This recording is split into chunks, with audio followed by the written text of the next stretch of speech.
이제 이러한 방식으로 지켜진 지식들을 가지고 장기 사이클로 복습의 주기를 설정해서 시험 당일까지 지식을 활성화된 상태로 계속 유지시켜 줘야 됩니다. 장기 사이클에서 복습 주기 설정 원리는 가물가물한 상태까지 복습을 지연해서 인출 효과를 극대화하는 것입니다. 그냥 기억해내는 것보다 기억이 날 듯 말 듯한 상황을 겪은 후에 갑자기 딱 기억을 하면 그 내용은 쉽게 잊혀지지가 않습니다. 이는 설단 현상을 통한 자이가르닉 효과 때문인데요. 제가 영단어 암기법에서도 이 효과를 이용한 공부법을 소개를 해드렸으니 우측 상단에 링크를 걸어둘 테니까 그 영상도 한번 참고해 주시길 바라겠습니다. 이렇게 순간적으로 뇌에 각인시키는 방법으로 복습해서 한 번 반복하더라도 최대의 효율을 낼 수 있도록 주기를 설정했습니다. 처음에는 기억이 가물가물해지는 상태가 비교적 빨리 오기 때문에 짧은 주기로 반복해주고 조금씩 회독수가 쌓여갈 때마다 점점 더 주기를 길게 잡으면서 반복을 시켜줍니다. 이런 식으로 주기에 맞게 복습을 하다가 시험 직전에 다시 주기를 아주 짧게 잡으면서 최대한 많은 지식을 시험 전에 활성화할 수 있도록 해야 됩니다.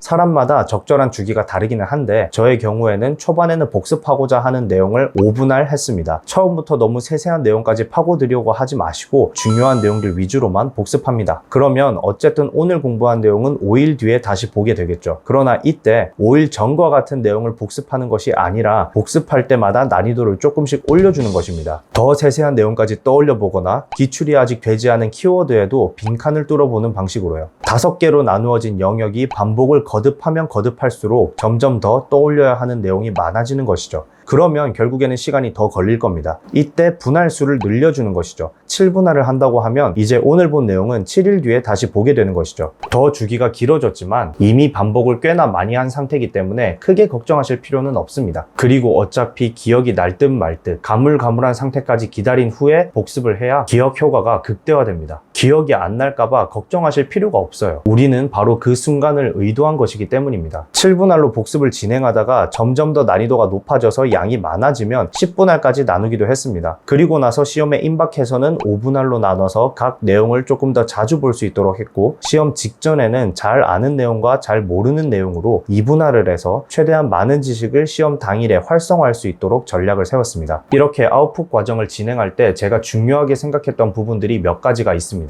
앞에 장기 사이클, 단기 사이클에 대한 내용을 들으시면서 힌트를 조금 얻으실 수 있었을 텐데요. 한 가지씩 알려드리도록 하겠습니다. 첫 번째로는 복습은 지식을 입력하는 방식이 아니라 떠올리는 방식이어야 한다는 것입니다. 지식을 단순히 반복해서 읽고 받아들이는 것은 아웃풋이 아니라 인풋이라고 했죠. 아웃풋 과정이 되려면 우리의 뇌가 머릿속에 저장된 정보를 직접 찾아서 꺼내려고 하는 과정이 포함되어야 됩니다. 그러려면 복습을 위한 모든 자료는 묻고 답하는 형식을 취해야 되겠죠. 인풋 과정에서 만들어 놓은 단거나 자료에 빈칸을 뚫는다거나 해당 개념의 정의 부분을 지워서 직접 써보게 한다거나 자기 스스로 학습지를 만들어서 푸는 과정이 되어야 됩니다. 제가 조금 전에 소개한 복습 노트와 예전 영상에서 언급한 교육학 RQ도 이러한 방식으로 복습이 이루어진 것이죠. 저의 교육학 단거나 요약집과 복습을 위한 교육학 학습지도 제가 영상에서 자세히 다뤘고 자료도 공유하고 있으니까 그 영상도 한번 참고해 주세요. 두 번째로는 복습의 난이도가 매번 똑같아서는 안 되고 점점 더 높아져야 한다는 것입니다. 처음에는 아주 기본적이고 간단한 내용만 묻기 시작해서 반복 회차가 많아지면 많아질수록 더 상세하고 어려운 내용으로 심화시켜 나가야 됩니다. 교육학 RQ에서도 처음에는 기출된 부분에 키워드 몇 개만 빈칸으로 뚫어놓고 그 다음에는 특징이나 개념 정의같이 서술형 문제도 만들고 나중에 가서는 기출되지 않은 개념도 써보도록 하는 방식으로 점점 더 난이도를 높여 나갔습니다. 계속 같은 부분이 뚫려있는 학습지로 복습하면 주의 집중이 되지 않아서 기계적인 복습이 되기 쉽습니다. 기계적인 복습으로는 뇌가 작동하지 않습니다. 뇌를 편하게 두어서는 안 됩니다. 복습을 할 때마다 쉽게 떠오르는 부분이 있고 잘 떠오르지 않는 부분이 있을 겁니다. 쉽게 떠오르는 부분을 체크해서 다음 회차에 더 어려운 방식으로 복습하시길 바랍니다. 빈칸을 더 뚫거나 더 많은 내용을 쓰도록 하는 방식으로요. 세 번째로는 긴장 상태를 유지하며 복습하라는 것입니다. 부호와 특수성 이론이라는 것이 있어요. 정보를 저장할 때의 상황과 인출할 때의 상황이 일치할수록 인출 효과가 올라간다는 이론입니다. 재미있는 실험들이 많아요. 물속에서 단어를 외우게 하면 물 밖에서보다 더 잘 기억한다는 것도 있고 심지어 술도 마찬가지입니다. 술에 취한 상태에서 단어를 외웠다면 그 단어들을 다시 기억할 때 정신이 말짱한 상태보다 술에 취한 상태에서 결과가 더 좋았던 거죠. 그래서 술 취한 상태로 시험 볼 거 아니면 공부하실 때 술 드시면 안 됩니다. 아무튼 복습할 때는 자신이 가지고 있는 정보를 확인하고 암기하는 과정을 반복할 텐데 이 상황 상황을 나중에 시험 칠 때의 상황과 일치시켜주면 시험 당일 인출 효과가 극대화된다는 뜻입니다. 여기서 일치시켜야 하는 대상은 심리 상태입니다. 시험 칠 때는 심리 상태가 어떤가요? 긴장한 상태겠죠? 복습 과정도 조금 긴장한 상태로 해주는 겁니다. 이 긴장 상태로 만들어주는 가장 쉬운 방법은 시간 제한을 두는 겁니다. 복습은 절대로 세워라 내워라 여유롭게 해서는 안 됩니다. 짧고 굵게 끝내야 됩니다. 제한 시간 안에 다 끝내지 못해서 추가 시간을 부여하는 경우가 생기더라도 추가 시간 3분, 5분 이런 식으로 주면서라도 꼭 제한 시간을 두셔야 됩니다. 그래야 복습할 때 어느 정도 긴장감이 생기거든요. 시험 상황도 그렇습니다. 제한 시간 안에 필요한 정보를 찾아서 꺼내야만 하는 게 시험이죠. 복습도 같은 상황에서 이루어져야 실전에서 더 큰 효과를 볼 수가 있습니다.